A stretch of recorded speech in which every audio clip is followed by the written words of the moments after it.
Good morning, good afternoon, and good evening, wherever you are. Welcome to our Decolonizing the Earth, eco-pedagogy or eco-critical pedagogy talk series.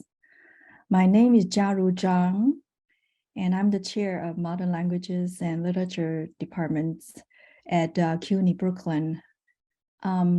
Before I introduce our first speaker of this series, Professor Scott Slovic, who is an old friend whom I know for maybe almost 20 years now.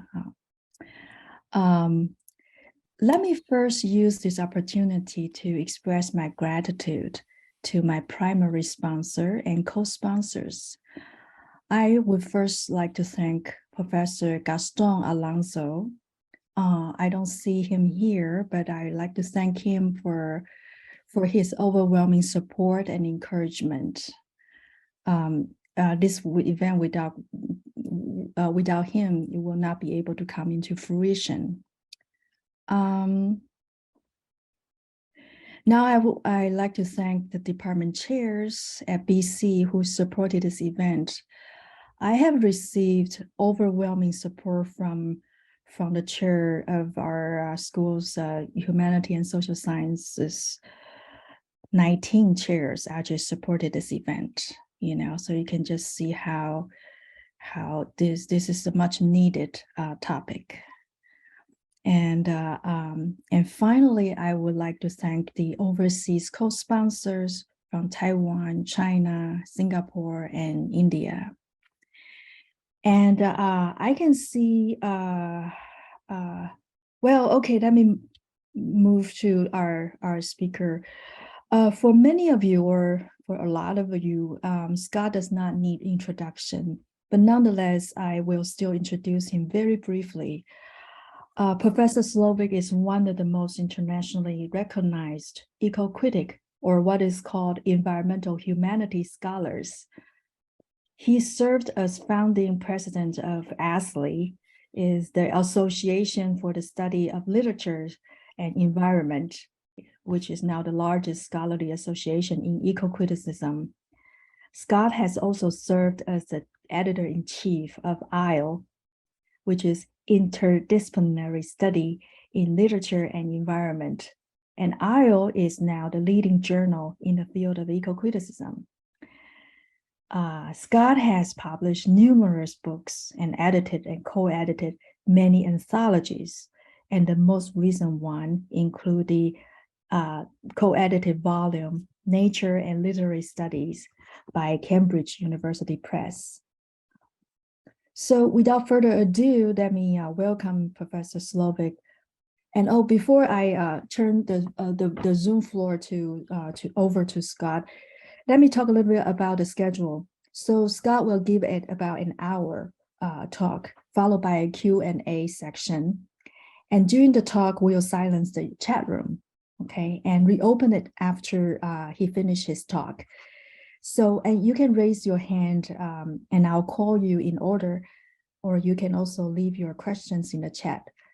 If you have questions during the talk, for example, if the voice is not clear or the image is not moving, please use the chat to communicate with our co-host. And thank you. And Scott, please take it away. Thank you. Thank you very much, Jaru, and thanks to all of you in various parts of the world for taking the time to attend this event. It sounds as if it was a major effort to organize not only this talk, but the entire lecture series. So I greatly appreciate the help of everyone who was involved and who supported this at BC and all of the people who sponsored this. And I hope it will be useful to various colleagues, both at Brooklyn College and at many other parts of the world. I think I'm going to share my screen now and just get started because I have quite a few slides and want to make sure to be able to get them along. Oops, I think I shared the wrong way. Just a second. I'm going to stop it and try again. It's automatically bringing me to the whiteboard, and that's not what I want to use. There, okay, that's better. Okay, Okay, are the slides visible? Okay, it looks as if they are. Yeah, very good. So my topic, and this is a topic I haven't spoken on lately because I've been focusing on lecturing about the pandemic and the environmental humanities and other kinds of issues that seem very pressing at our moment in history. But our topic is, what is ecocriticism and why does it matter to humanities and social science teachers? Because this lecture series focuses on eco-pedagogy, the various ways of teaching environmental issues, environmental methodologies, and particularly within the humanities and social sciences. So my opening image here is actually of a classroom. It's one of the kinds of locations where I teach, not necessarily eco-criticism, but environmental writing. This is in the most remote location in the lower 48 American states, the center of Idaho, the Frank Church River of No Return Wilderness, where we have a special program, and we send the students to live there for 3 months, and professors fly in on little airplanes and try to teach them various topics from ecology and environmental history to environmental writing, which is what I do. I also have taught ecocriticism in places like Houston, Texas, and Tokyo, Japan. So I do this in a very urban context, as well as presenting this material in extremely remote wilderness contexts. Just a second. So I understand that of the people attending this talk, many of you are very, very familiar with ecocriticism. You've been doing this for years yourselves. You probably have your own definitions of the field. But at the same time, I've tried to design this presentation for people who may be less familiar with ecocriticism in general, not just with specific subfields within ecocriticism. So I apologize in advance if some of this seems a little bit basic or overly familiar to some of you, but I hope it will be of use to people who are just joining the field. So many of you are probably familiar with the most basic definitions of ecocriticism, or ecological, literary / textual criticism. I always catch myself and correct myself when I say merely literary criticism, because many people who would refer to themselves as eco-critics are interested in other kinds of texts as well, not just literature per se, but visual art, film, music, and even material culture, food studies, clothing, architecture. Any of these aspects of human cultural expression can be analyzed and interpreted from what we might describe as an eco-critical perspective. But the first definition of eco-criticism that I'm aware of came in Cheryl Glotfelty's introduction to the 1996 Eco-Criticism Reader, where she declared that eco-criticism is the study of the relationship between literature and the physical world. And in doing so, in making this statement, she was suggesting that literature was overly focused on the human realm, on human psychological experience and interpersonal relationships, and ignoring this vast external physical world. And that by turning our attention or broadening our attention to this relationship between human expression and the physical world, we're opening our eyes to the fact that our own experience exists within this larger context. So this is a very fundamental kind of definition of the field. You'll see I've identified many of the people whose pictures I show in this talk, and an awful lot of them are retired.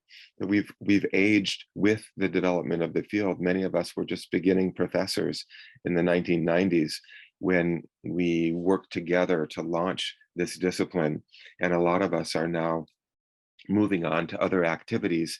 This is the activity in this picture here that Cheryl Glotfelty is most engaged with these days. She's retired as a professor, but she's doing slacklining and highlining. Here she is in Yosemite National Park, over a chasm of thousands of meters, walking on a narrow a bit of rope. It's called highlining, and she's in fact beginning to write a book about her experience as a highliner.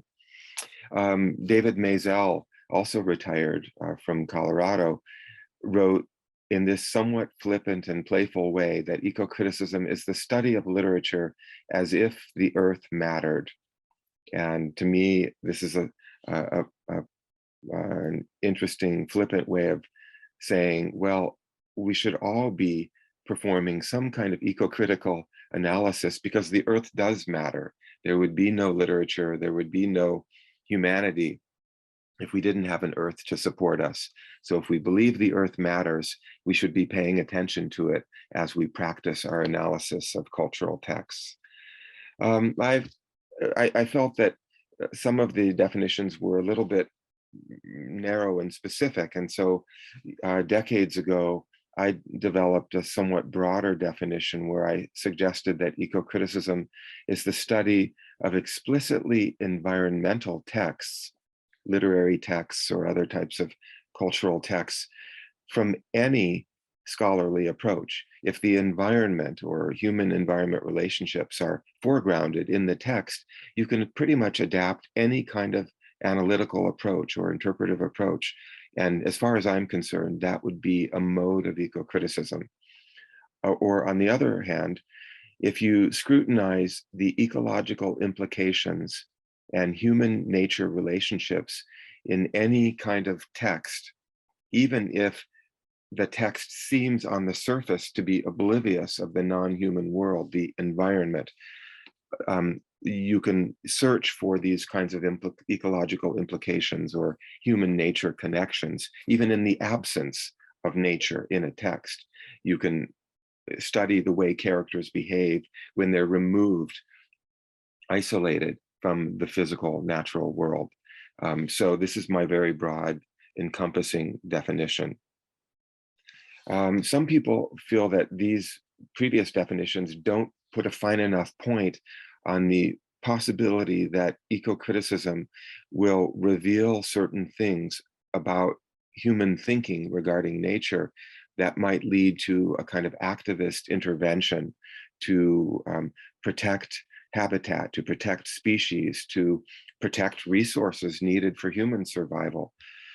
So Camilo Gomides from the University of Puerto Rico wrote years ago in an article in the journal that Jaru mentioned that I edited for many years, for 25 years, until I moved on in the year 2020. Camilo wrote that eco-criticism is the field of inquiry that analyzes and promotes works of art which raise moral questions about human interactions with nature. So he suggests that one of the important strands of the field selects particular works of art, not only literature per se, that raise moral questions about our interactions with nature, and that motivate or encourage audiences to try to control themselves, to live within a limit that will be binding over time. One of the definitions that I find interesting is by Tom Lynch from his book on Southwestern American desert literature. Tom was the editor for a number of years of the journal Western American Literature and has published a few important books related to eco-criticism and environmental culture, including the bioregional reader that he and Cheryl Glattfelty and Carla Armbruster published a few years ago. But in his book on the desert called Xerophilia from 2008, he says that eco-criticism is the study of the manifold or multidimensional relationships between literature, a human expressive activity, and the natural world that provides the matrix in which that expressive activity is embedded within and mutually symbiotic with the encompassing more than human world that enables, enriches, sustains, alters, and in turn is altered by it. So what he's doing is describing the broad context in which human cultural expression occurs. And eco-criticism studies these layers of contexts and appreciates the social, ecological, even evolutionary layers that enable the existence of this literature. So some people might wonder, why not just step aside from the environment and allow the humanities and the arts to focus on human experience and a narrower dimension of significance for humanity. And Donald Worster, the prominent environmental historian, retired from the University of Kansas, wrote years ago in a very fundamental text for the environmental humanities, this broader network of disciplines, before that network had even been identified. He said, why are we in a state of crisis regarding the global environment? You know, what are all these aspects of the ecological problems that have been created? Why do they exist? And he says, all those why questions are rooted in culture, which is to say in ethical beliefs.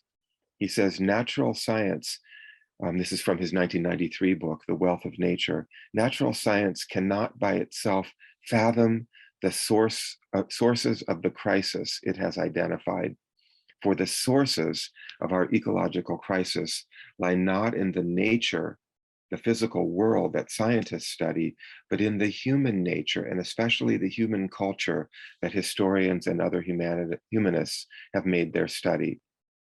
We're not facing a global environmental crisis. And remember, he was writing this almost 30 years ago. And the crisis has only deepened, of course, in the intervening years. But we're not in this crisis because of how ecosystems function, but rather because of how our own ethical systems, which guide our human behavior, function or fail to function. And he says, getting through the crisis requires understanding our impact on nature as precisely as possible. But even more, it requires understanding the ethical systems and the stories we tell each other about how we behave and why we behave in this way, and then using this understanding to reform these systems. He says, historians, along with literary scholars, anthropologists, and philosophers, just referring to a few of the disciplines that we would now place under the rubric of the environmental humanities, cannot do the reforming, but they can help with the understanding. Nowadays, I would say, and I'll get to this later in my talk, many people in these fields are actually trying to take a more activist stance and do some of this reforming in addition to helping with the understanding. So I think we have made some movement since Worster made this statement in the direction of a more active engagement, not only doing fundamental research. So I'm going to try to move things around so I can see what I've written here. Some of you who are relatively new to the field may be wondering, what is the relationship between ecocriticism, which is more textually oriented in many cases, and the so-called environmental humanities? The environmental humanities are a connected set of disciplines, a group of disciplines, including, among others, environmental history, environmental textual studies, ecocriticism, environmental communication, environmental philosophy, environmental sociology, and so forth. Environmental religious studies could be included in this group, and various other fields. And these disciplines offer powerful tools for understanding and responding to some of the greatest challenges we face today, ranging from humanitarian crises to ecological crises, and noting that the two are often interconnected. The term ecocriticism was first used, although people may have been practicing ecocriticism previously, but the actual term was first used by William Ruckert in a 1978 article titled Literature and Ecology, an Experiment in Ecocriticism. And the fields that comprise the environmental humanities, which I mentioned a moment ago, began to emerge formally in the 1970s, 80s, and 90s. And then organizations such as the center that I directed for a number of years at the University of Nevada, Reno, called the Center for Environmental Arts and Humanities, came into existence in the mid-1990s and helped to promote the idea of integrating the various arts and humanities disciplines in conversations relevant to the environment. Scholars began using the term environmental humanities in the early 2000s, and in 2012, a journal was founded called Environmental Humanities by a few scholars based in Australia. And then I would say today, in a decade later, 2022, many people who might once have called themselves eco-critics would now claim to be environmental humanities scholars, because we recognize that our work tends to weave together multiple disciplines at the same time. Much of my own work as a scholar, my more specific research projects tend to include psychology, for instance. So I'm working between textual studies and psychology to try to understand various aspects of environmental communication. Early on, I was interested along the lines of what Worcester said about ethical systems in environmental ethics, and trying to find ways of using my interest in literary studies and environmental narrative to try to appreciate the way storytelling and narrative was related to our sense of environmental values. And I did a book in 2004 with anthropologist Terry Satterfield from the University of British Columbia called What's Nature Worth? Narrative Expressions of Environmental Values, in which we attempted to study, largely by interviewing prominent environmental writers, to study how listening to story helped people to construct their own sense of the value of particular natural phenomena or places or resources, and how telling one's own story is a powerful way of formulating one's priorities and one's sense of values, and also sharing these ideas with other people, not just describing values in an abstract way, but using narrative in particular as a way of expressing these values. More recently in the environmental humanities, such concepts as precarity and eco-precarity and the understanding of relevant communication strategies have become particularly important areas for research. And one of the leading scholars in the study of precarity vis-a-vis ecocriticism is the Indian academic Pramod K. Nayar, who's now has a special UNESCO-sponsored chair in vulnerability studies at the University of Hyderabad.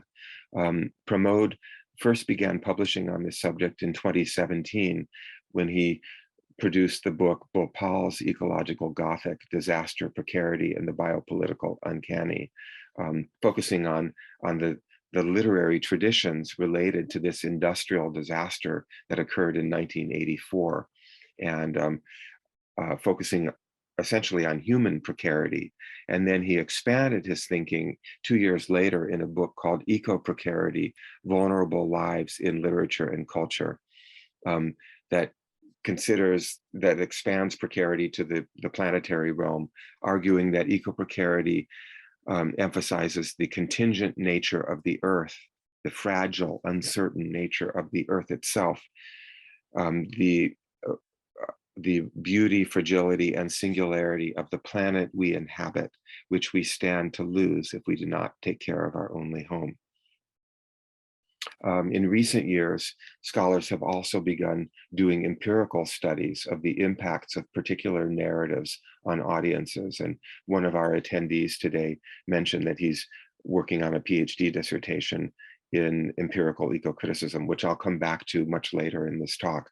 But this is a very new form of interdisciplinary ecocriticism that adapts social science empirical methodologies to study, in many cases, audience responses to texts,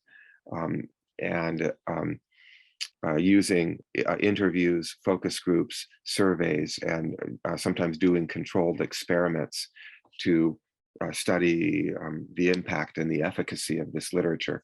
We did a special cluster on empirical ecocriticism in the final issue that I edited of the journal Isle, and a new book is is coming out in a few months on empirical ecocriticism that will go deeply into various methodologies that ecocritics are now trying to use as they study the practical impact of various types of environmental communication.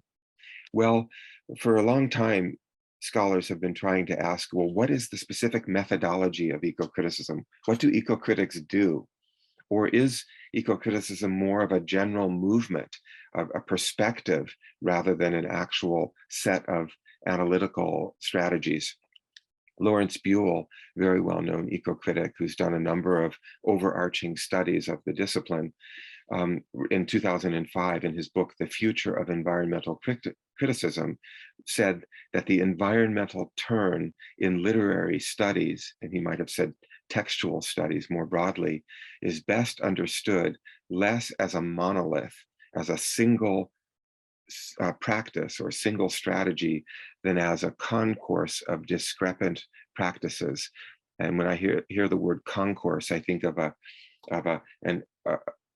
hallway in an airport where lots of people are moving in generally the same direction, but they're walking in slightly different ways. Likewise, ecocritics are interested in environmental connections to human experience and human textual expression, but they may be exploring that interest in a variety of different ways, discrepant practices. And that, I think, is a really important key to understanding what the larger efforts of the field and adapting it into our own work, regardless of the types of courses we teach and the subjects we study in our research.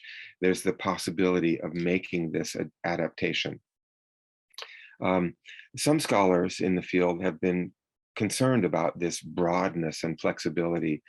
Simon Estock, who is a Canadian scholar but teaches at Sungkyunkwan Kwan University in South Korea, articulated this concern very strongly in a 2009 article in ISLE, where he said that the strategic openness, the flexibility that characterizes early ecocriticism has become, to a certain degree, ambivalent in garnering success for ecocriticism in its bid to gain footing and credibility in academia, but also resulting in uncertainty about what ecocriticism does or seeks to do.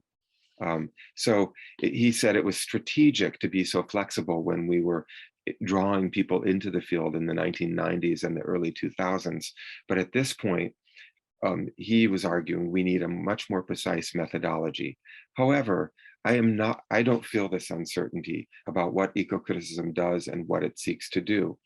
I would describe ecocriticism as an ever diversifying array of methodologies, exploring the aesthetic, communication, epistemological, the way we know things, or psychological, ethical, and political dimensions of the human, non-human relationship through either more theoretical reflection or textual analysis, or some combination of the two. Ecocritics ask critical questions about what it means to be human and about the complex boundaries or intersections between the human and the other than human. And scholars in this field are concerned with questions of justice in human society and also trans-species justice. And I've often quoted or echoed Walt Whitman, who said that I am large and I contain multitudes.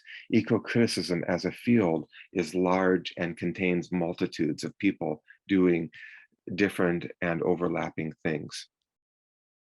So what kinds of questions do the arts and humanities, including ecocriticism, contribute to environmental studies more broadly?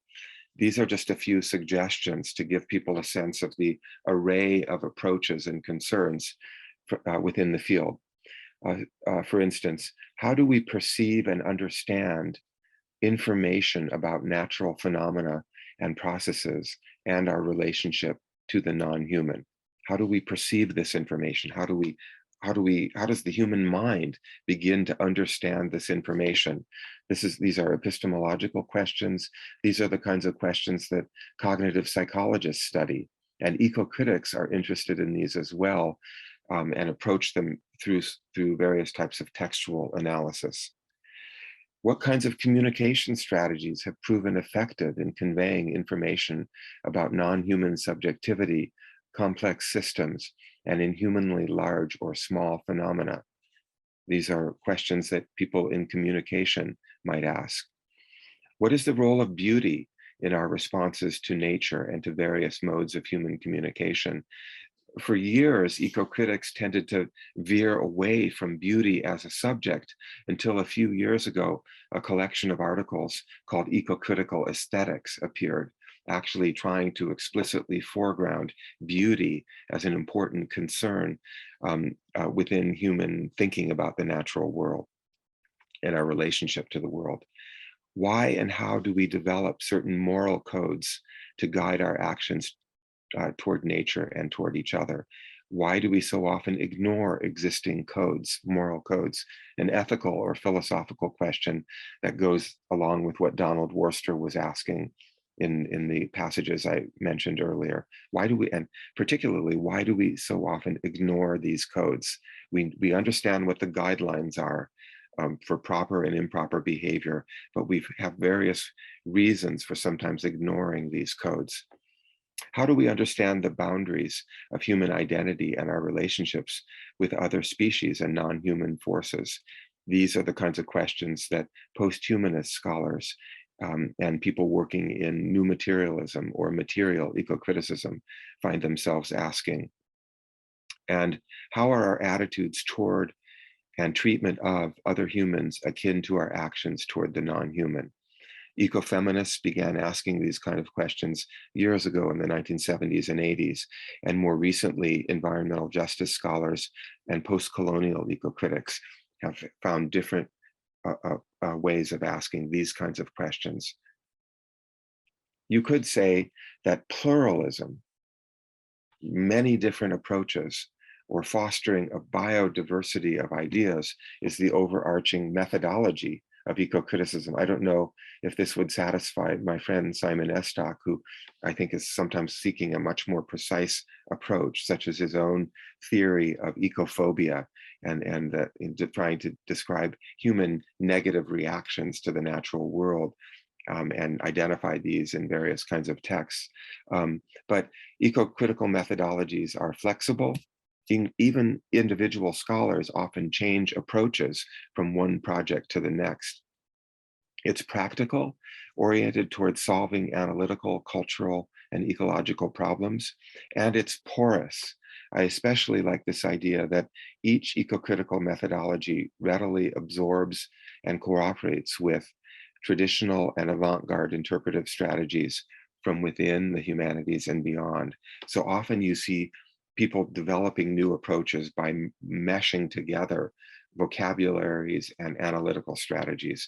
And here, at one of the plenary talks at the ASLE conference, the big eco-criticism conference that took place in Idaho in 2015, we see post-humanist scholar, cultural studies scholar Donna Haraway with her colleague from the University of California, Santa Cruz, Anna Tsing, giving a talk together about their various approaches and their collaborations. So Lawrence, I'm going to talk a little bit about waves and the different waves, keeping an eye on the clock here too, because I want to save plenty of time for conversation with all of you. How has eco-criticism developed over the past several decades?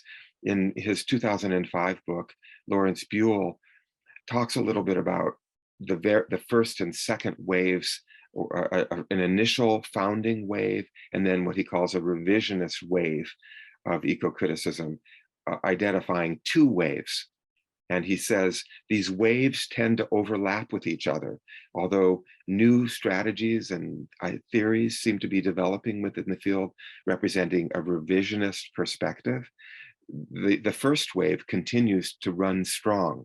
And he says maybe a palimpsest, a layering of writing upon writing would be a better metaphor than wave.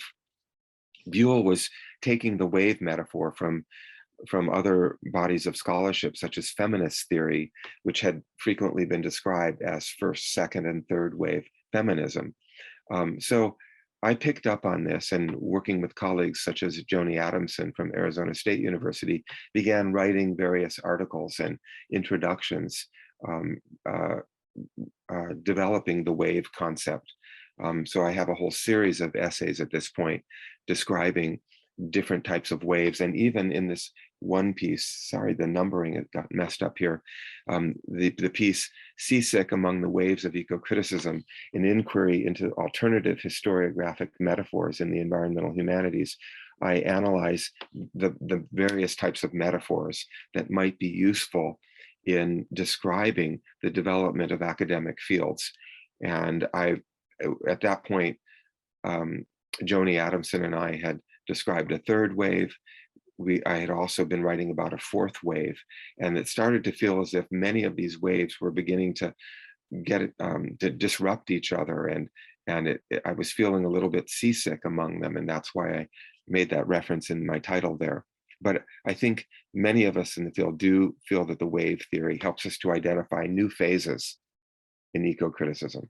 So the first and second waves, first wave beginning roughly around the time of 1980, shortly after William Ruckert coined the term eco-criticism, tended to emphasize nonfiction prose or nature writing, often about the non-human world or even wilderness. And there was a very strong American and British focus, and early strategies or approaches in ecofeminism, which I might call ecofeminist theory, the concept of femininity as opposed to actual women's bodies and human experience, became prominent in first wave eco-criticism. That wave continues. There are still people who do this type of research, but a second wave began to develop in the mid-1990s and continues to the present, where people expanded beyond nonfiction and began looking at multiple genres and other forms of green cultural expression, sometimes calling this green cultural studies. It became much more multicultural, and there began to develop an interest in local literatures and local cultural texts around the world, not strictly in American and British contexts. Also, environmental justice eco-criticism, emerging from the environmental justice social movement, began to develop in the mid-1990s, and moving away from a wilderness setting, people began to look at urban and suburban settings.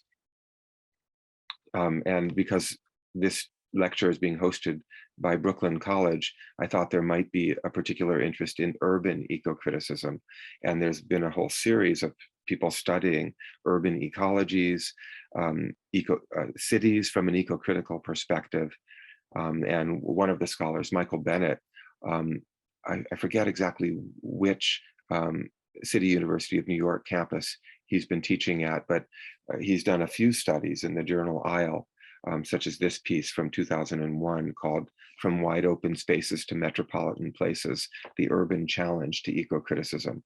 So these types of responses help to propel the discipline to think about other kinds of contexts in which humans experience the world and how eco-criticism might be relevant. This photo here is of a group of Korean eco-critics. Korea is one of the centers in East Asia where a lot of eco-critical activity occurs. It's an eco-criticism study group meeting after hiking up a mountain, sitting at a table overlooking Seoul, huge metropolis. And they happen to be talking about a recent Korean translation of Michael Pollan's The Botany of Desire. But even as I type that, it occurs to me, I really should make haste to mention that in many of these parts of the world, people are interested in developing their own specific cultural approaches to eco-criticism, not simply translating Western ideas or a book like The Botany of Desire and analyzing those ideas, but rather to bring their own cultural perspective to bear on eco-critical problems. Joni Adamson and I began writing about third wave eco-criticism in a 2009 introduction to a special issue of the journal Melis, Multi-Ethnic Literatures of the United States, in which we we're particularly interested in recognizing ethnic and national particularities, but also efforts to transcend ethnic and national boundaries, to blend together different cultural vocabularies and perspectives, which is something that we began to see happening in a newer third wave of comparative eco-criticism. So this third wave, which began roughly around 2000 and continues to the present, saw the development of new concepts of place, such as new modes of bioregionalism, a form of study focusing on local perspectives and local political efforts and local cultural texts, merging with more transcendent planetary approaches, such as the idea of eco-cosmopolitanism that Ursula Heise articulated, a new focus on comparative approaches across ethnic points of view and national points of view, the first gestures toward material feminism, ecofeminism, and gendered approaches began to develop, animality studies, and also critiques from within the field by Michael Cohen and Dana Phillips, actually criticizing eco-criticism very strongly and trying to improve it and reform it.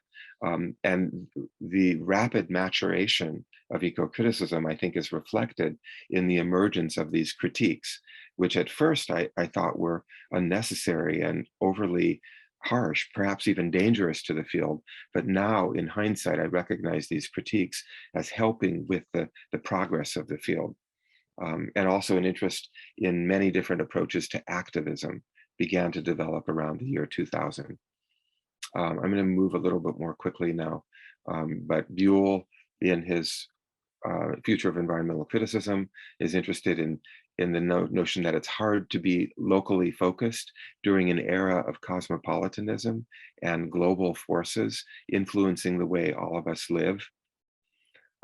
In 2008, as part of this third wave, we have Tom Lynch, whom I mentioned earlier with his definition of eco-criticism, emphasizing a new form of bioregional imagination, the applying knowledge of local places to various kinds of cultural texts. And that same year, Ursula Heise, in her book, Sense of Place and Sense of Planet, criticized the ethic of proximity and a heavy-handed focus on localism or proximity, and suggested that we need, in this global context and the development of a more biospheric imagination, to have a more sophisticated approach to local understanding, which she calls eco-cosmopolitanism.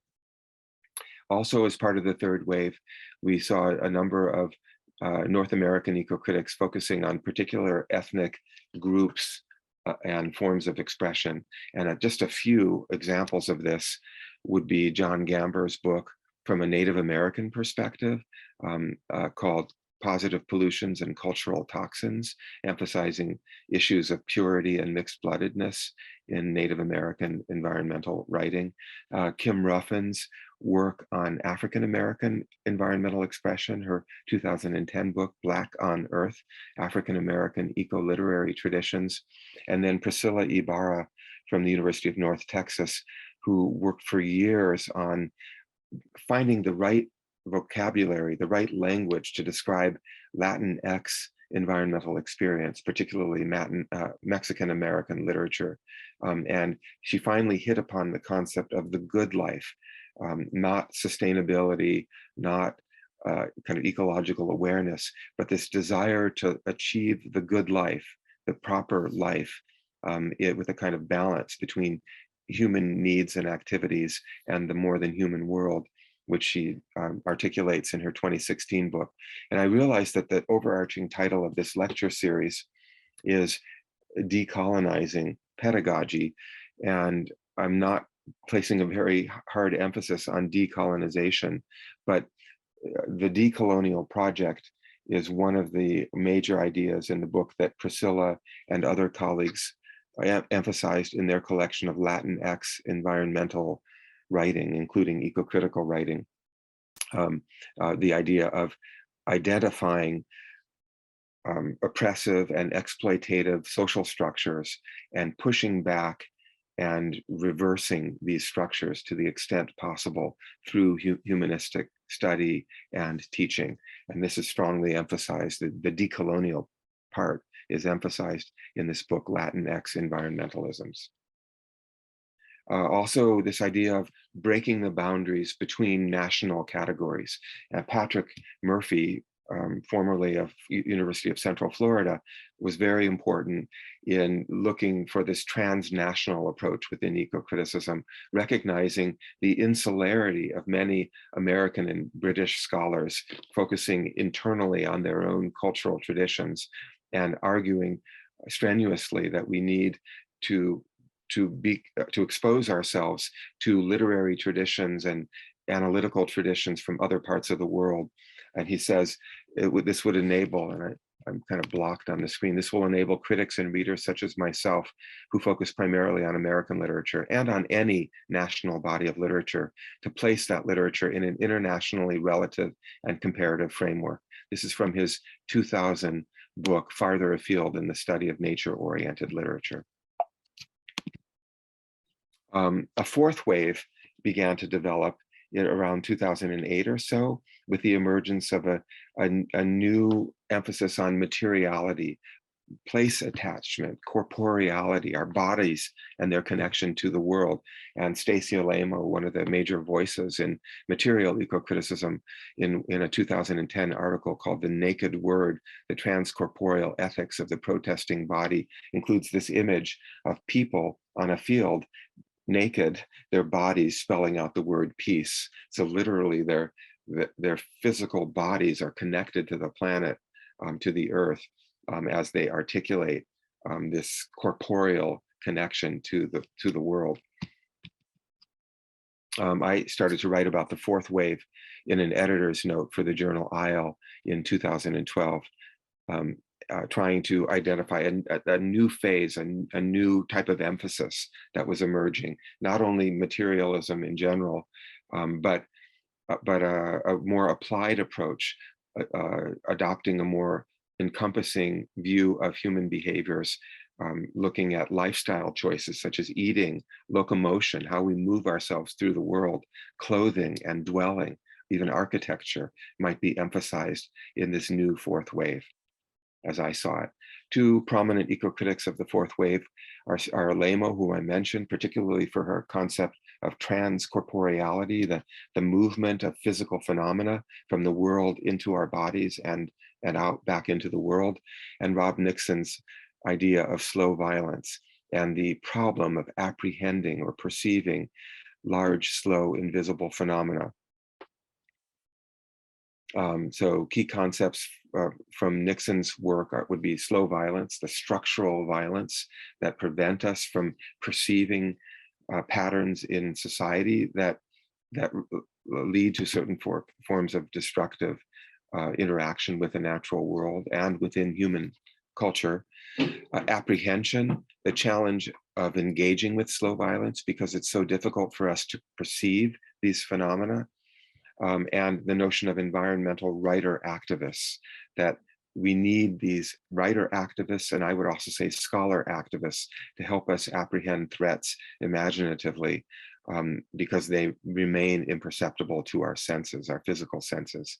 Alamo, as I said, articulated the notion of transcorporeality to emphasize the idea that human beings are always intermeshed with the more than human world. We're never separate, even if we're in a building seemingly isolated from the world, then the external world is coming into us and we are breathing it back out into the world. She began to write about this around the year 2008. The collection Material Ecocriticism appeared in 2014, co-edited by Serenella Iovino and Serpil Opperman.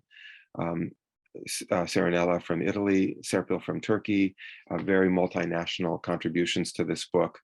I'm running out of time, so I'm going to move a little bit quickly here, but you see that some of the emphases in fourth wave ecocriticism are on plastic in the oceans and the idea of activism to try to counter dangerous form of pollution, focus on biosemiotics, the idea of signification or language communicated in the non-human world through biosemiotic processes, emphasis on sanitation and certain aspects of the physical world that, like waste studies, that we might tend to ignore. The physical world isn't just about the healthy human body placing itself in connection to the world, but it's about the waste we produce, and as Eli Clare articulates here, disabled bodies and their experience of the world. I'm going to move on. And then a summary of fourth wave directions: ongoing multiculturalism, environmentalism of the poor, also expressed very powerfully in Nixon's 2011 book, emphasizing the ecocritical voices in the developing world. And I should say that just a few weeks ago, the Bangladesh Environmental Humanities Reader was published. So after years of preparation, we now have a collection of voices about what's happening in this very challenging part of the world with regard to their thinking about environmental justice, environmental labor, various forms of pollution that people struggle with in Bangladesh. Material ecocriticism and its various spin-offs, studies of perception and empirical narratology began to emerge in the fourth wave, and then what I called in my editor's note, applied ecocriticism, actually applying ecocritical approaches to material culture. Then a few years ago, I was giving a talk, happened to be in Beijing, and I found that actually, as I was discussing some of the waves of ecocriticism, I had the feeling that a new fifth wave of ecocriticism was actually emerging and had been emerging in recent years, with a focus on information management, the psychology of information processing, focusing on the efficacy of various communication strategies, and that these concerns were occurring together with the efforts of ecocritics to reach out beyond our traditional academic audiences by writing op-eds and blog entries, speaking at public meetings, publishing creative writing in addition to scholarship, and using other creative outlets. I've learned since then that ecocritics have been running for political office, such as my colleague George Handley in Provo, Utah, who joined the city council and helped to develop an environmental ethos within the city council, expressing himself in a more practical political context, not only in the many important scholarly works that he's published. So one of the examples of fifth wave ecocriticism, with its focus on information processing and communication strategies, is Heather Hauser's InfoWhelm, Environmental Art and Literature in an Age of Data, published in 2020, focusing particularly on climate issues. Also, ecocritics writing mini blogs. This is my colleague Song-Li Li from Tsinghua University in Beijing, lecturing to a group of students about how she has progressed from writing scholarly articles on environmental texts to writing more than 5,000 mini blogs mostly on water issues in Beijing. And then Wojciech Małecki from Poland, who's one of the leading scholars in the field of empirical ecocriticism, where he works with a team of social scientists to study the effects of animal narratives on large groups of experimental subjects, in order to see how particular types of narratives might inspire attitude changes with regard to non-human animals. Students tend to be particularly enthusiastic about the prospect of civic engagement. So if we're thinking about pedagogical applications of ecocriticism, to give them the sense that this isn't just an arid, isolated academic approach, but it might be a way for them to actually make a difference in the world. It tends to motivate them and give them a sense of the pragmatism of ecocriticism. Here's Song-Li Li lecturing to this large group of students that I was teaching at Beijing Forestry University, showing images of her eco blogs on the screen, and the students were rapt. They were intrigued by this, and I think particularly inspired by her appearance at the very end of my lecture series a few years ago. And these are some of my students in the wilderness presenting their final projects, personal testimonies, which I think was a very exciting way for them to end our course. You see, this student actually has bear spray strapped to his belt because we were encountering a lot of bears out there, and they were standing outside giving their presentations.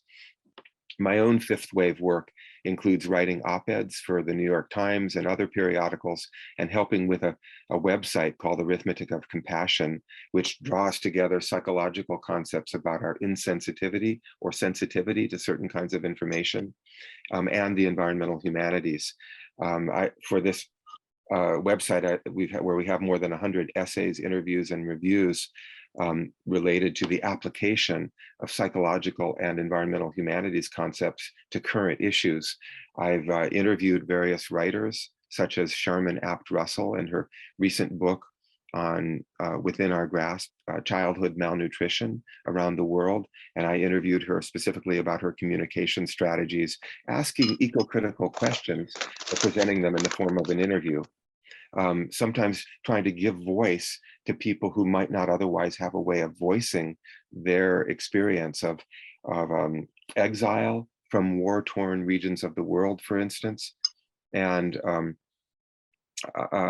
then attempting to use ecocriticism in order to provide a brief introduction to this statement by a colleague from Ethiopia who's in exile in Switzerland, about the concept of secondhand trauma and what is involved in giving testimony regarding such trauma. More recently, I interviewed a Canadian doctoral student in anthropology who specializes in communicating trans-species empathy, particularly empathy with whales. And she had published a book, published an article called Raw, Dense, and Loud, A Whale's Perspective on Cold Water Energy. That means energy prospecting in the North Seas. And I was so interested in the way she wrote her article that I interviewed her for this website. That is another form, I would say, of fifth wave eco-criticism, trying to reach out beyond a narrow textual analysis and work in a medium such as the interview that might be of interest to a broader audience. I don't really have much time because I want to end promptly at 1 hour, but I wanted to mention a few examples of texts that I like to present, because I think a very important aspect of eco-criticism is to use texts to explore human-environment relationships from a variety of disciplinary perspectives. I particularly like Ofelia Zepeda's poem, It Is Going to Rain, from a Tohono O'odham perspective, Southwestern American, Native American point of view. She's an indigenous woman telling the story of a debate between someone and the speaker about whether it's going to rain or not.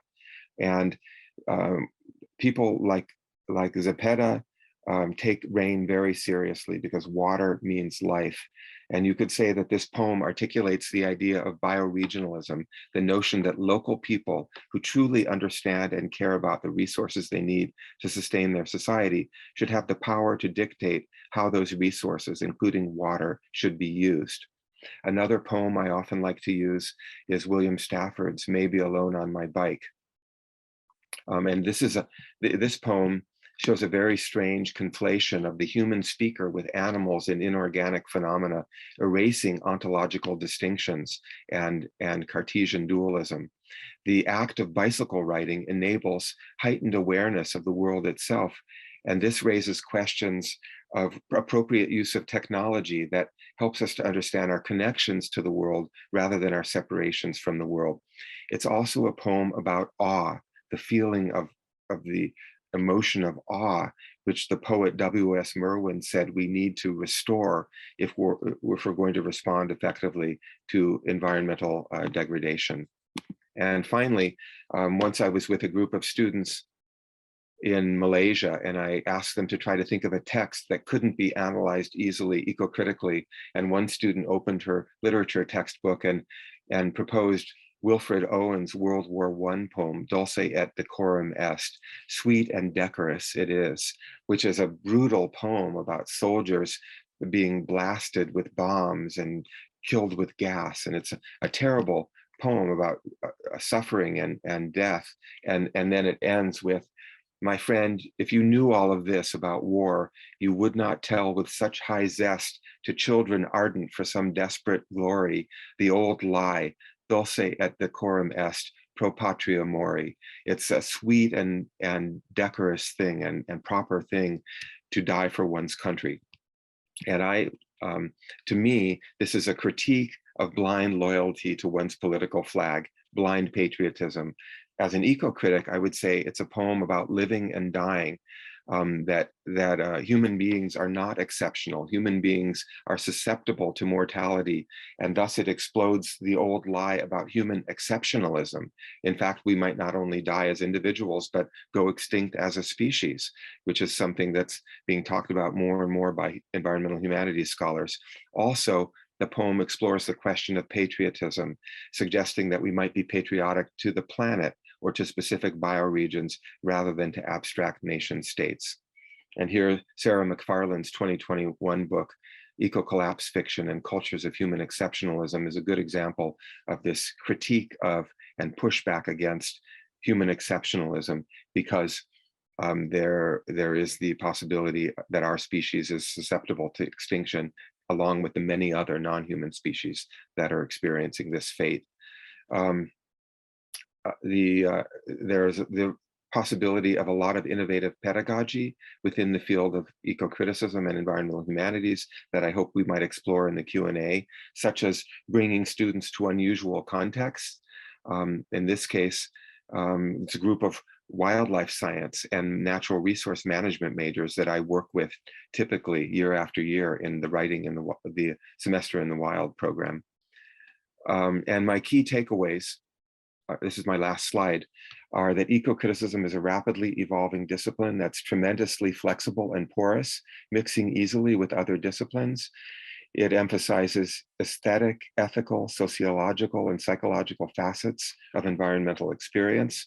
Ecocriticism can help draw attention to the importance of language used in other disciplines that might otherwise be less visible.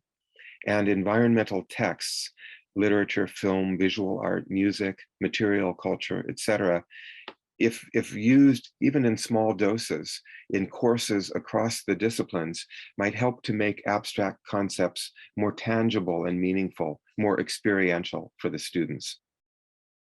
And with that, I think I'm going to unshare my screen and open things up for Q&A.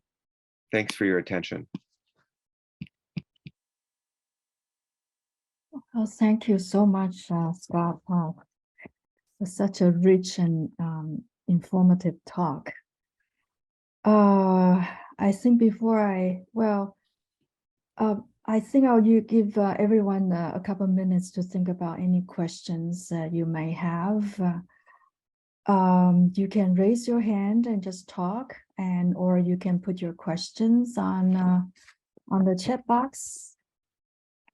Perhaps we can open the chat room now for everyone to type their questions so that other people can see. I already start to see the hands.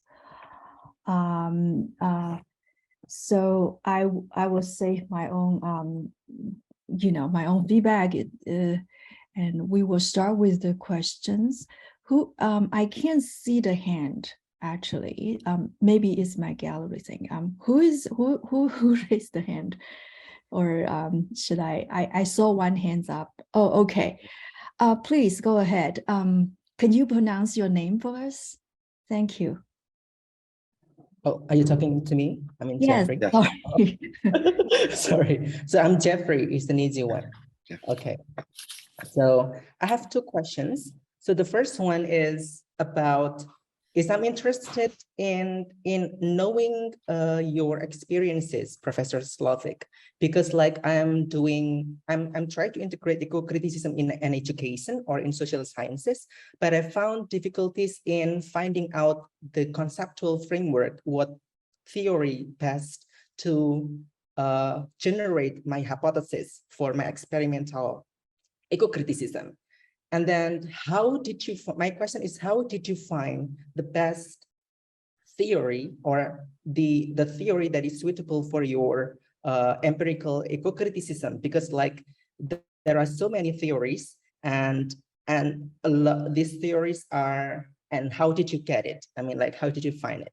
And the second one is when I find some theories or two theories, for example, that is suitable for my empirical ecocriticism or my my study, then I have a dilemma, like theoretical dilemma, which means theoretical dilemma. What I mean is that how should I focus more on ecocriticism as an umbrella or as a theory to ground my study, or a learning theory, which is more on a pedagogical theory to ground my study? So which one should I prefer to? This is my theoretical dilemma inside myself as a researcher, as a new scholars in ecocriticism. So how should I weight it, like more towards on ecocriticism or the pedagogical theory? Okay, thank you. Yeah, these are very good questions, very practical questions. I like them a lot. I wish we had more time to dive into them, and we might want to continue this a little bit after the session. Just you can send me a note, and any of you can do that, and I'm happy to try to respond in writing. But I would say, well, maybe think about the problem, Jeffrey, that you want to solve. What is the problem that drives you to this particular study? I would start with the problem and try to find a theory that gives you some traction to approach that problem. Is it a question of audience response? Is it a question of audience behavior after being exposed or to certain types of information? What is it that you want to learn from your study, and then try to find a theory that seems most suited to this particular issue. To me, it's so interesting that you talk about the ecocritical dilemma or the theoretical dilemma, which theory to use. I would say, try to find a way to use them in tandem with each other. An ecocritical approach about the way people think environmentally or think textually, and an educational approach about learning theory. Maybe you can draw the educational theory into what you call an ecocritical theory. Because when I referred to the porosity, the porousness of ecocriticism, I'm suggesting that it weaves in very well with other bodies of theory. So I don't think it's either or. I think you can try to find a way to blend them. And of course, you should work with your advisors in your doctoral program and see what they recommend.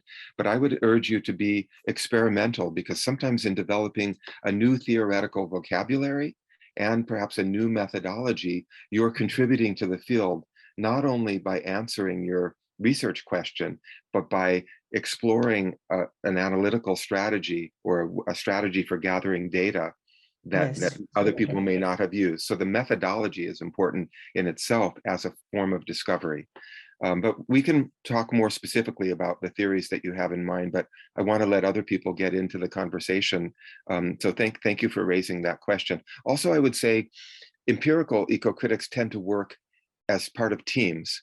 Not only, it sounds like you have a bit of an empirical background, but often people work with colleagues from other disciplines in order to develop methodologies that help them to answer ecocritical questions. So if others of you are interested in this, but baffled by how to begin to develop the empirical research methodologies that you didn't study as humanities scholars or as literary scholars, you can often find colleagues in psychology and sociology and other fields who would like to collaborate with you on a study.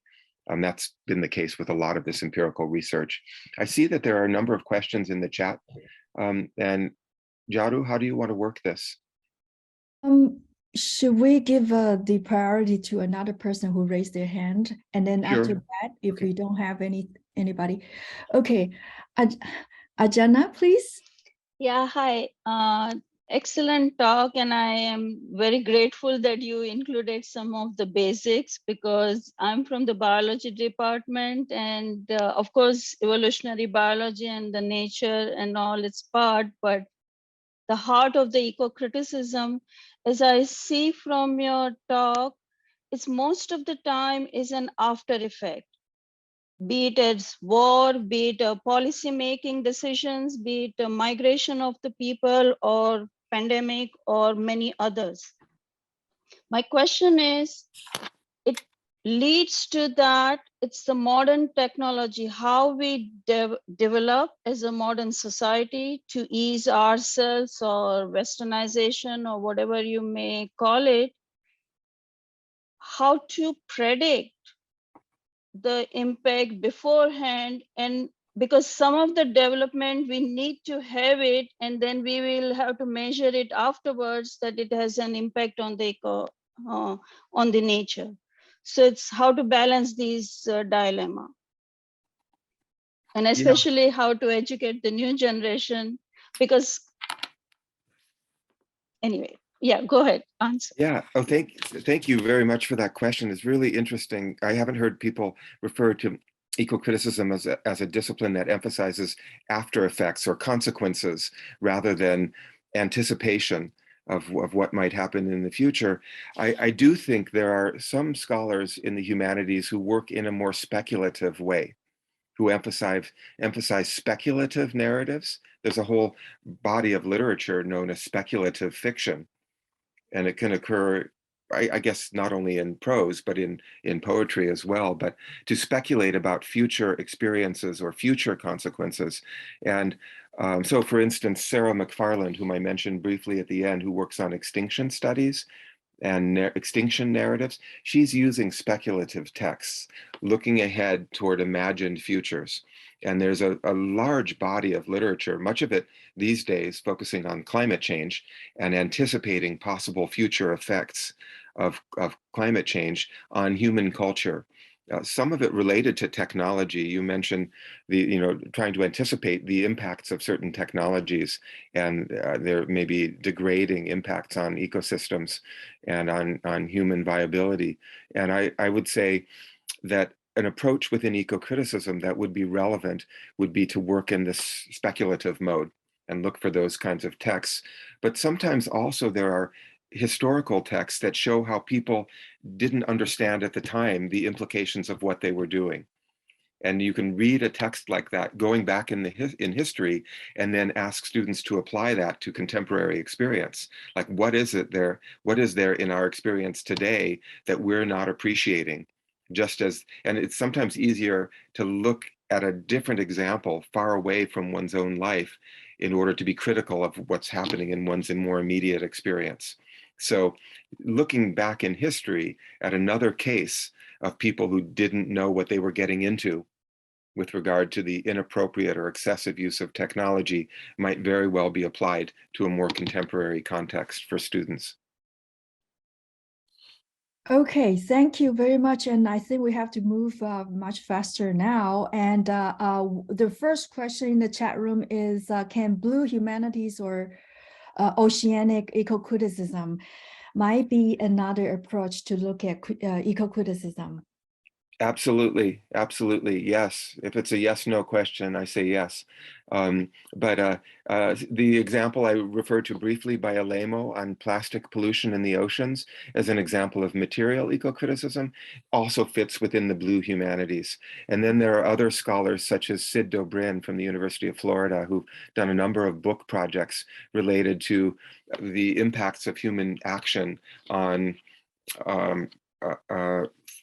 fish populations in the sea. And Dobrin, D-O-B-R-I-N, has done several books related to the blue humanities and tends to take a more activist approach. And then there's that example that I just gave, the book of Amy Donovan, who wrote about trans-species empathy on whales. And this is from the book Cold Water Oil. It's in the book series Environmental Humanities that I co-edit for Routledge.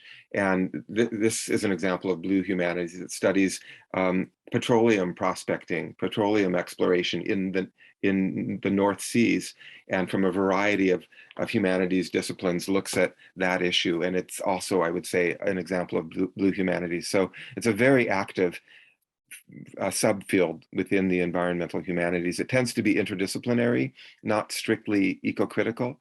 And that's why we use a term like blue humanities rather than blue eco-criticism. Thank you.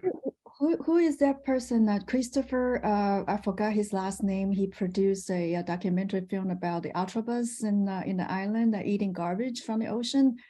I think that Scott, you talked about him, that he used all those sharks' teeth, and then to do a collage, right? And to form the image of a shark. I forgot his name right now. Yes. Yeah, I don't know that particular film. Something, anyway. All right, let's move to Ken Gould, our former dean's question. It's a very good one. How might eco-criticism help a wider public understand or envision a more sustainable relationship between the social and natural world, as quality of life gain rather than material consumption loss? Yeah, thank you for that question. I'm sorry I had to rush so quickly through those examples that I gave, the few textual examples at the end. To me, the William Stafford poem, Maybe Alone on My Bike, is precisely related to this. It's basically about someone commuting after work on bicycle rather than driving. And when he writes, maybe alone on my bike, quaintly on a cold evening pedaling home, he's saying, he implies that many people might be driving by him on their commute thinking, oh, look at that poor guy, he's riding his bike home in the rain. Stafford lived in Portland, Oregon, where it tended to be very rainy, and they might be saying, too bad he can't afford a car, he has to be out there in the weather. But in actuality, if you read the poem closely, there's a moment where he says, think, exclamation mark, the splendor of our life. That when you're on your bicycle, using an appropriate form of technology, you're exposed to the world. You see all these things that you would not see otherwise. It's a quality of life gain, Stafford is saying in his poem, rather than the loss of not having a good car that you can drive home in. So the Stafford poem is very much related to using technology in an appropriate and sustainable way, and also enjoying one's life more intensely and feeling in contact with this vibrant planet as a result of riding one's bike. So that's just one very small specific example of looking at a text and drawing this thinking out of the text through eco-critical commentary that I think might inspire the public. I've given TED Talks related to Stafford's poem because I find it so accessible and so inspiring. But also, what I was describing as the fifth wave of eco-criticism, writing not just for narrow scholarly audiences within one's discipline or even other academic audiences, but writing for public consumption through op-eds. I could imagine writing an op-ed about Stafford's poem and introducing people to a few aspects of that text in order to encourage them to think about the technologies that they use and the sustainability of their lifestyles.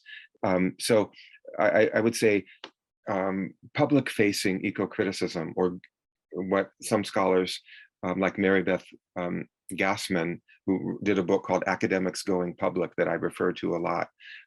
Eco-critics going public and writing for different audiences, attending meetings and trying to use some of our perspectives in speaking up at a community meeting, a neighborhood meeting, a town hall meeting. These would be ways of encouraging the broader public to think along some of these lines. And it's a form of we're talking about eco-pedagogy, which means not only pedagogy in the classroom, but pedagogy within our communities more widely. And so I think that may be one way to imagine the potential positive influences that all of us can have as academics on our communities. And I guess in a way we can think of a teaching writing or teaching or promote literacy. It's a way also we can use it to promote ecological awareness, this to raise the eco-literacy, right? And in Chinese, we like to think about crisis as a kind of opportunity. So this is probably the best chance for us to imagine our revent or our car culture, to think about what would be the alternative way to get rid of the current car culture. Literacy is very important, and not only that means literacy as we try to read critically and imaginatively other people's communication, not only written texts, but what we hear them saying. And this is literacy is closely related to critical thinking, not just accepting at face value what we read, but pushing harder to interpret it carefully and understand its context and communication nuances. Also, you mentioned writing, Jaru, and I think eco-criticism is related to the teaching of communication skills. And so I find it very important to teach my students how to express themselves in writing and also how to speak. And I try to give them a lot of occasions to speak publicly in our classes, and as I mentioned, have students in writing classes produce public testimony, because I assume that most of them are not going to become environmental writers full-time or eco-critics like me, but all of them are going to be citizens. And I want them to realize that they have voices, and they might be engaged citizens and contribute positively to their communities if they feel empowered to use their voices, if they've practiced such communication, they've written testimonies, they've shared them with groups. I also have them write letters. I say that one important form of communication is to write letters to the editor, to corporate executives, to other kinds of officials who are in the role of making decisions. And so a lot of what I've been discussing is not only relevant to a narrow academic context, but to our lives as citizens. And this we can share with our students. They want to hear this from us. They want to know how this work applies not just to their studies and their jobs, their eventual jobs, but to their lives out in the world. And I feel that much of what I've been talking about has the potential to be relevant to that. Yeah, and also blogging, right? Okay, now let me move to the next one. How Indigenous studies interact with eco-criticism. Another major subfield, again, blue humanities, public impact, Indigenous studies. These are all major subfields. This kind of work is being done all around the world. There are very important people doing this work in South Asia. A lot of, when we published the new book, Nature and Literary Studies, there's a whole chapter on indigeneity and literature by Raisin K. Alex from India. And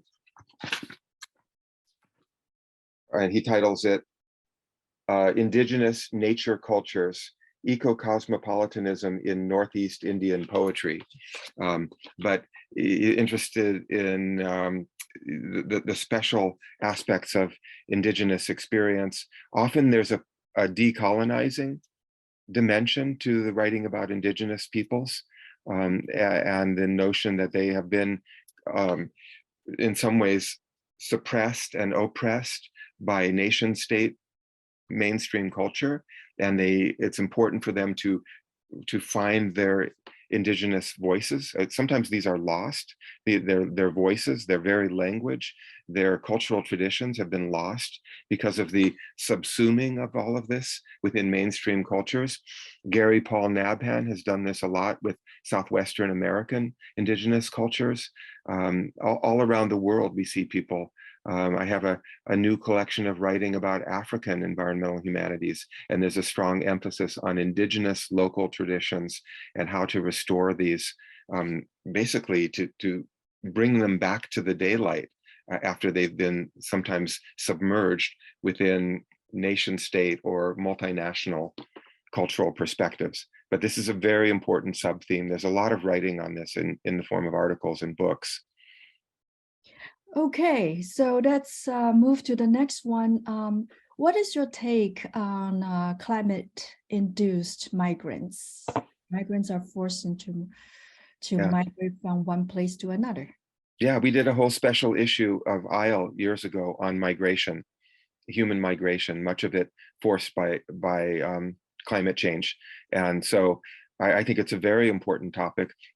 And sometimes even the climate role in producing migration, including refugeeism, climate refugeeism, the role of the climate is not always visible. Sometimes political strife and civil war is caused by a scarcity of resources, and religious prejudice and violence may actually have climate in the background and affecting the way people feel on edge and looking for scapegoats and terrorizing certain parts of the population and forcing them to migrate. So there may seem to be on the surface a social, political, religious cause, but a deeper cause may actually be related to climate. And I think that actually would be an interesting thing to explore, to look for some of these deeper causes related to the environment, such as climate, behind the news headlines about various instances of refugeeism, which is a major problem around the world. Yeah. Yeah, let me move to the next two questions. I like to group them together by Amal and Maki. It's two instructors from my department. One is teaching Arabic and the other Japanese. And Amal's question is, can eco-criticism be applied to classical literature? And Maki's question is, I have been teaching Japanese language and I would like to know how to teach eco-criticism, for example, like anime or literature, movie and arts. And what I find interesting is that the idea of eco-criticism is related to one's upbringing, beliefs, and environment. Yes, and actually, Japan is one of the countries that has a particularly active and long tradition of eco-criticism. In the early years, when people from the United States and the UK and elsewhere were developing some of the eco-critical ideas, Japan was involved in that as well. And there are a couple different organizations in Japan focused either on Anglophone culture and eco-critical studies, or specifically on Japanese culture. And so I would encourage you to look at the ASLI Japan Journal, where there's a lot of writing about eco-criticism and Japanese texts, a lot of work on anime over the years, and just many different examples using intrinsic Japanese concepts as well as Western concepts for this analysis. So I would look at the work of Kenichi Noda as an example. He's been involved from the very beginning of Japanese eco-criticism. If you write to me separately, I can give you some specific references related to Japanese eco-criticism. In fact, there's one of the books in my shelf is Ecocriticism in Japan, which could be a useful resource for you. There is an increasing focus on various cases of Arabic literature and Arabic culture. I work closely with people in Morocco on this specifically, but I know that it's dangerous to generalize and essentialize, and there are many different subcultures within Arabic society, and especially even more broadly within Muslim cultures, and it's important to recognize these smaller differences. But when I've attended conferences in countries like Morocco, I've often heard people lecturing on the Quran and environmental humanities, and how certain Quranic ideas may be relevant to ecological thinking. So one of the tendencies in particular cultures is to find classical texts, core texts, such as the Quran, and try to apply these ideas to contemporary environmental issues or into more contemporary texts. But the question here, whether eco-criticism can be applied to classical literature, absolutely yes. And there are many people who do that. Again, in this book takes a historical scope, and many of the earlier examples in this book focus on origins, early literatures, and the study, at least within a European and Western context, of these medieval texts and early modern texts from eco-critical perspectives. So absolutely, this is not only a contemporary focused discipline, but many people have adapted it to earlier texts. And I remember Comedy of the Survival. What's his name? I forgot the name. Joseph Meeker. Yeah, Meeker actually talked about tragedy and comedy, and and argued that actually comedy is more ecological than tragedy, which is very human-centered. It's focused on the white male heroes, for example. That's a good example. Joseph Meeker's classic book from the early 1970s, The Comedy of Survival. Yeah. Okay. Now let me move to Yiping. Thank you for your accessible and inspiring talk. I get the impression that storytelling is also a form of theory. Would you comment on that? Yeah, interesting question. I mean, there is a whole abstractly theoretical approach to storytelling, which is called econarratology.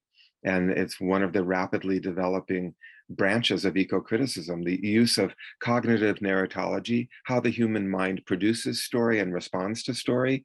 And then how does this happen within an environmental, more than human context? And there are many scholars, such as my colleague at the University of Idaho, Aaron James, who's current president of the Society for Narrative Studies, and writes about narrative in the Anthropocene. Many people studying this, but actual story, the language of story as a form of theory, I would say, to the extent that story guides us in more overarching ways to contemplate the meaning of our lives, who we are, questions of identity and questions of relationship, that story is operating in this somewhat abstract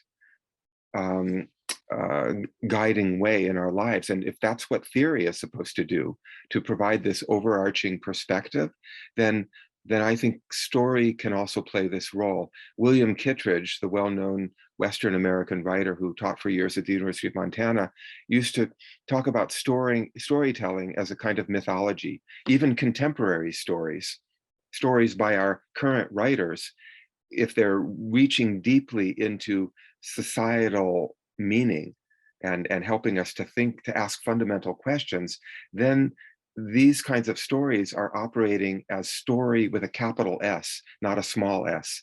And the capital S means a kind of overarching mythological didactic mode of talking about experience and events.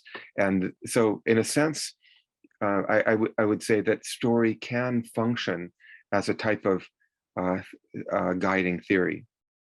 That's right. Thank you. Let me quickly move to the next one, Yalan. Yes, Chris Jordan. That's the person I was talking about. And let me just tell the floor. Whenever Scott is giving a talk, all these Taiwanese or Chinese scholars will jump on him asking also the questions. So here I've got one. Would you, what is it? I'm thinking about world literature, a course, right? World literature and environment. Could you give me some suggestions about a course like this one? Well, the challenge is probably translations and finding, if you don't want to only use Anglophone literature, I mean, the difficulty is to find texts that have been adequately translated into whatever language you're teaching in your class. There's a very interesting international anthology of environmental justice literature. It's called Sharing the Earth, and it has texts from many different parts of the world. They have all been translated into English, but it has South Asian, African, Latin American, North American, East Asian, European texts. And let's see, one of the editors is Ammons, and I think the other editor might be Roy. So this is an example of a multinational anthology that could be useful for a class on world literature and the environment. But I'm very interested in this subject as well, and I'm always looking for texts, for readings that would be interesting to students. And I have taught a course on comparative environmental literature and used a lot of fiction from different parts of the world: South Africa, Scandinavia, Eastern Europe, people like JMG Leclésio, who's a multinational person himself. I mean, but finding the text that would be useful. And if your students are not native English speakers, then you can only read a certain number of texts per year or per course, or you have to use short texts that they can get through in a reasonable period of time. And so then you might have to use excerpts or short stories, or, but again, Yalan, if you want to just contact me independently, I can give some suggestions to you about texts that I have found useful. Thank you. Okay, the next we got a comment from Ken. Thank you. We need to amplify those messages in our popular cultural landscape, that's for sure. And we have another person, Jeffrey, right? And Jeffrey is calling for if anybody is interested in collaborating on this empirical eco-criticism, please contact him. I think that would be great with Zoom. Now we're in the post-COVID Zoom culture, you know, we can easily have form a transnational meeting like this one. Can I also just say there's a website on empirical eco-criticism that Jeffrey's probably aware of that is hosted by Alexa Weich von Mosner in Austria. Alexa and Wojciech Małecki, whom I mentioned earlier, and Matthew Schneider-Meyerson, who now teaches at Colby College in Maine. Those are three of the most active people in empirical eco-criticism. But Alexa hosts the website on empirical eco-criticism, and those three might also be very interested in providing mentorship for people who want to work in this very new branch of interdisciplinary social science-oriented eco-criticism. Hey, Jeffrey, are you in touch with those people? Yeah. Okay, good. Okay, thank you. Okay, so moving on to the next. So there's a person asking about once and for all solution for ecological problem from our eco-critical perspective. Is there any, Scott? Well, I have sometimes said that, you know, what I was talking about early on in the field, the idea that eventually eco-criticism would be widespread and every humanities department would have some people doing, if not eco-criticism per se, then some form of environmental approach within their disciplines. And when I started doing this, it wasn't so common, and people would squint their eyes and say, well, we're humanities people. We don't do science. We don't do environment. Now it's very common to have one or multiple faculty members in humanities and arts departments who take an environmental approach. But I don't think, I was saying, I hoped eventually that these perspectives would simply be absorbed into the culture, and we wouldn't need a person wearing a hat that says eco-critic, because everyone would be thinking in this more than human way about the importance of their research, just as multiculturalism has become so widespread that all of us take it for granted in humanities that we need to be thinking multiculturally and about gender issues and issues of justice. All of this has just become part of the air that we breathe. I think the same thing is likely to be true of environmental concerns and environmental approaches. Eventually, it won't be such an unusual possibility. It will just be our daily reality. I do not think we will ever achieve a point in history when we will have solved our ecological problems. We have created a planet that is one big ecological problem, and with human or societal problems that go hand in hand with the environmental concerns that we've created. So I think the best we can do probably is to mitigate these problems, to become resilient to a certain extent. Resiliency is the name of one of the journals in the environmental humanities. We need to respond to the world we've created. We may have passed a tipping point with regard to climate change. We don't seem to be doing a very good job at all of moving in another direction. And so although I believe it's good to be hopeful, and I've written about the hopefulness of eco-criticism, I believe it is a field that tries to be positive, solution-oriented, to do the best we can. And yet I don't believe we are going to, with any sense of finality, solve these issues. That's just the world we've created, and it's going to get much, much worse before it gets any better. Perhaps the most we can hope for, and this may seem like a strange kind of hope, is that things will get so bad that our population will, in one way or another, decrease, and there will be fewer people having a lighter impact on the planet, and the planet will eventually restore itself to a certain extent, and those remaining humans will be able to live a little bit more safely and easily. Another form of hope, and this may seem like a very strange form of hope, is that nature bats last. Environmental scholars and writers have often used that term. We can take our best shot Maybe it's appropriate to use a baseball analogy at this point in the baseball season, but we can take our best shot, but nature always comes up to bat last. And in the end, there will be nature after whatever we do to the planet and whatever we do to ourselves. The planet will still exist. So environmentalism is really a form of humanism. It's a way of maintaining a planet that we find appealing and habitable for our own species. The planet doesn't care whether we protect it or not. It will still exist no matter anything we do to it, despite anything we do to it. And so that the only solution may ultimately be for humans not to be here anymore, and then the planet will flourish, however it opts to flourish. But human beings may not be here to experience that. In Buddhism, we don't have a word for hope, so perhaps we should, I'm thinking in terms of what is that guy's name? How to die, or how to die. Yeah, Roy Scranton. Roy Scranton, that we have to learn how to die, how to accept, instead of staying in the 5 stage of cancer.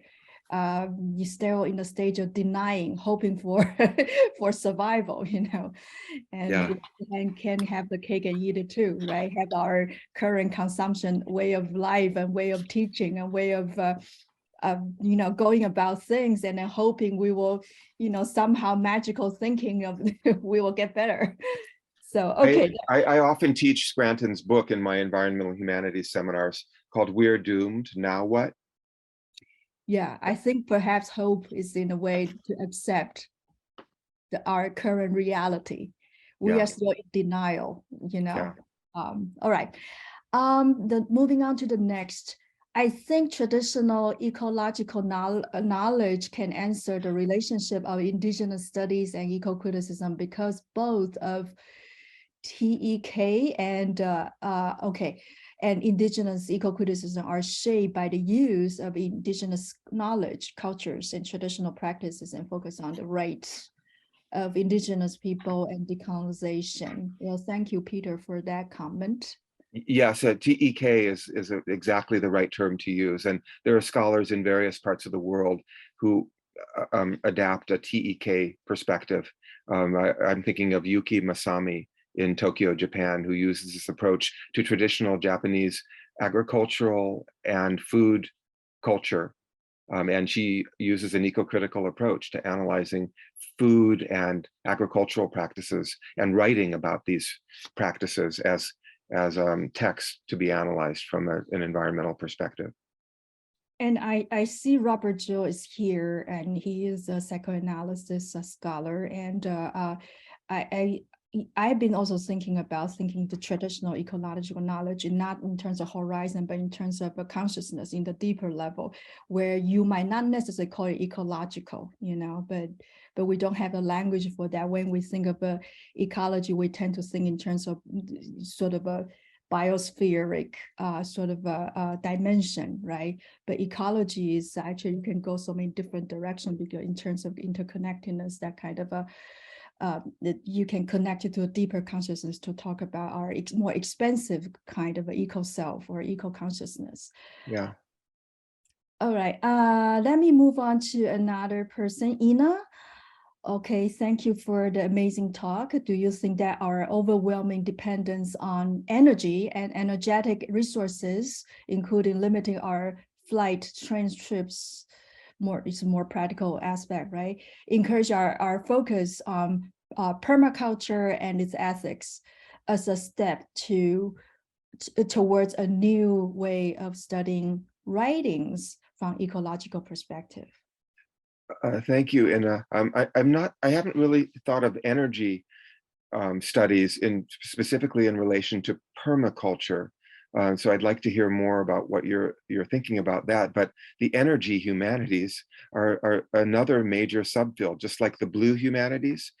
Quite a few people are interested in energy as one of these underlying, almost invisible aspects of our lives in the modern world, not only in the modern world, but particularly accentuated because of our use of certain resources that are environmentally damaging in order to fulfill our need for energy. The energy humanities have emerged as an important subfield within the environmental humanities. And I taught an entire graduate seminar once on the literature of energy. And we produced a textbook that was published by Texas Tech University Press out of that course. The students and I did it, called what is it? The Currents of the Universal Being, Explorations in the Literature of Energy. And there's a new book coming out, I think to be published by the MLA, on literature and energy. So it's a lot of people are paying attention to this topic nowadays. I guess I'm a little bit less familiar, I would say, with permaculture specifically, and any writing related to permaculture and how that might be related to energy. But then everything is connected with everything else. So I'm sure there's a way of finding that connection. I remember Gary Snyder also write a piece on energy, like imagining chi as a form of energy, right? So Yes. that there's a more spiritual, so it opens up, right? Back to what I was saying, opens up the imagination, the ecological imagination, and the way we think about energy on a more materialist term. Good point. Yeah. Okay, so let me see. I'm moving down a little bit quick. Who's the next person? I'm missing. Scott, can you see it? I think I'm. Some of these are just our comments rather than questions. Here's a question from Robert. Apologies if this has been addressed. What about the humanities' traditional anti-capitalist praxis as the answer to the problem? I do think there is often a critique of capitalism embedded in the ecocritical ethos. Actually, I was going to mention as a textual example a short story that a business school professor once recommended to me. It's by B. Traven, the Central European writer who lived in Mexico for many years in the early 20th century. He wrote The Treasure of the Sierra Madre, and B. Traven wrote a short story called Assembly Line that I've included actually in one of my anthologies of environmental literature. And it basically describes the confrontation of a capitalist who goes to a rural area in Mexico and finds a native artisan who's producing little baskets. And essentially the story describes the tension between a sustainable economy and a capitalist economy. Of course, the capitalist happens to come from New York City. You might be interested to know, brings his New York capitalist sensibility down to a local sustainable community in Oaxaca, Mexico, and finds that the native artisan rejects capitalism for various reasons that are articulated in the story. So this is B. Traven's Assembly Line. And if you write to me, I can actually send you the reference or even maybe send you a scan of that. But this is but the rejection or the pushback against capitalism is part of the conversation in the environmental humanities. There's a book on the capitalist scene, which is particularly focused on analyzing the fact that capitalism controls much of the way that we think about the world and how we need to become more conscious of that in order to begin to decolonize ourselves, you could say, from capitalism. So for those who are interested in using the term Capitalocene rather than the Anthropocene, it's more specific focused on the capitalist destruction of the earth. And what is it, Michael Moore? Is that Michael Moore is actually the person that you can look into. Scott, were you answering Rob Gill's question, right? Yes, and okay, yes, that was the one and he said he was thinking of mentioning Moore's idea of the capitalocene. Right. Okay. The next one would be so it's a comment. There's a raise hand. Okay. Who raised? Sorry about that. Harsha, please.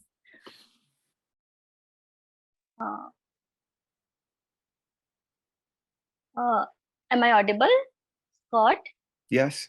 Thank you so much for the enlightening talk. And I just noticed that in your talk you had mentioned the theory of place, the theoretical framework of place, as a useful framework to apply to ecocriticism. So I was just wondering that when it comes to place, there is some internal conflict in the theory of ecocriticism, because when we are focusing on the idea of bioregionalism given by, or rather explored by Gary Snyder, or the books like Thinking Like a Mountain, it is talking about that place attachment is kind of good because it connects the indigenous people to a particular place. But again, when we are mentioning Usha Hayes, the way she explains things in her book called The Place and Sense of Planet, he says basically talking about that mere bioregionalism will make you cocooned.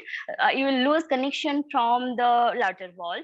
So you should better keep in mind the global kind of needs. In a globalized world, the need is that we should connect to the entire world. So I find this idea of place here, I mean, these two theoretical frameworks as opposing each other. So what's your take on this? Yeah, thank you very much. And I wish I'd had time to go into that more in the actual talk, but I think that eco-cosmopolitanism, which is Heise's term, and neo-bioregionalism, which is the term I would use to describe what Tom Lynch and other people are doing, that they're very close to each other. A new bioregionalism goes somewhat beyond Gary Snyder's more traditional bioregional imagination, which is really focused intensely on local places, independent of other places. The traditional mode of bioregionalism is a form of localism, privileging the local. But even as I say that, I realize that Gary Snyder is a very cosmopolitan person and very much aware of influences coming from other parts of the world, especially from Japan and other parts of East Asia, on his own life and his own community. So some of Snyder's work is actually not strictly localized. It's more global. He has a global sensibility, even as he talks about building his home in, his home Kit Dizzy in California, using Japanese and Native American architectural concepts combined with each other. So neo-bioregionalism is a kind of focus on the local with attention to global forces and the global impacts of our lives.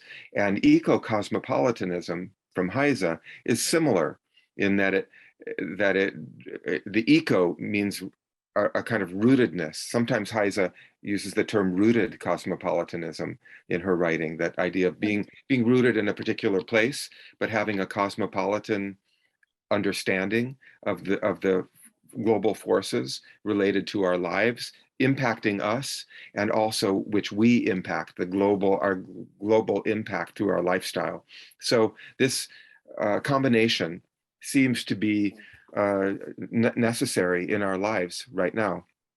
That's all of us understand that we live in a specific place, and yet our lives are reliant on forces, the energy that we use, the other resources that we need for our very survival often are not gathered locally. And the impacts of our decisions in our own lives have far-reaching effects beyond what we can easily perceive. So to this ability to combine the bioregional and the cosmopolitan seems fundamentally important for us to live mindful lives in the world today. Thank you so much, Scott. And I think our Zoom meeting is the embodiment of that. We all based in our own nest, right? Local places, and we are connected all over the world. So we are inevitably in that sort of a mode. Is that okay? Let's look at the last one. Ina invites everybody to a book Oh, is that Scott's book? No, Yeah, it's one of our new books. Would you like to talk about it, or? Yeah, so just there are a few events coming up. There's a new eco-humanism lecture series sponsored by the journal Eco-Humanism, which comes out of Greece. And they're launching a new lecture series. I'm actually lecturing on Annie Dillard and compassion on Saturday. And then on Sunday, there's an event which is around midday in New York, and it's I think 9 o'clock in the morning where I am in Oregon, but it's hosted by the University of Helsinki, which has an environmental humanities hub, and they're sponsoring Environmental Humanities Month this month and a series of events throughout the month. But on Sunday in the evening in Helsinki, there will be a book launch for the new the new book. This book, the Bloomsbury Handbook to the Medical Environmental Humanities, which tries to bring together the disciplines of the medical humanities and the environmental humanities to use the rubric of health and healing and injury and illness in connection with our environmental experience. So Jaru is a contributor to this book, and we have 29 chapters, and many of these people will be there to talk about their own contributions to this book. It will be a kind of a virtual book launch, but anyone who's interested in the convergence of the medical humanities and the environmental humanities is very welcome to attend and learn something about this combination of disciplines. Okay, thank you, Scott. One more hand. Who can you see who is talking? I see a hand from Barsha again. Oh, okay. All right. It's gone now. All right. If we don't have we had this talk event for almost two hours, right? So that's quite long. So, okay, I would like to conclude this event and thank Professor Slovic for as always, giving us such a rich and informative talk and lively talk. So I would like to thank you. And all right, so our second talk will be by Anthony Leoy in November 16th, I believe it's on Wednesday. Again, that one will be let's see, 16th, that's correct. 10 o'clock again, and it has both online and in-person options. So if you're interested, please, come back to our talk series. That will be the second in this series. All right, thank you very much.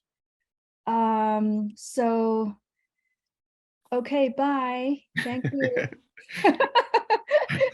Goodbye.